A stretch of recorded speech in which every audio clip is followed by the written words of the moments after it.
خب این درمانش چجوریه؟ چقدر هزینه داره؟ کجا باید درمان بشه؟ حقیقتش برم آمریکا یا آلمان؟ آمریکا، خب نیویورک. نیویورک. این دکترات از من گرفته اونجا باید درمان میشم. خب چقدر هزینهشه؟ هزینه درمانش دکترم که رابط من و اروپاییه گفت اولوش 5 میلیارد هزینه میشه. 5 میلیارد. آره کم میشه، صفر میشه اینا مثلا. اونا شلتر میشه. آره میگن که به گلبول قرمز دم اثر کرده، اینجا تو آزمایش‌ها معلوم میشه. دیگه گفت حالا باید پیوند مغز استخوان بزنیم.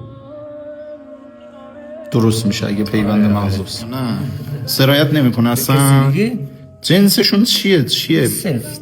سفته، مثل ناخونه تقریبا. درسته؟ شاخ مدل میشه. حالت شاخ مدله. ساق پاتم هست بس. نرسیم یکی از انگشتاتو کندی کلا؟ یه انگشت کوچیکه رو خودت کندی؟ چی درش. نه بابا با سیمچین؟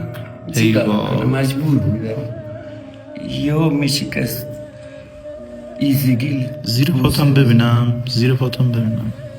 101 میلیون فقط معلوم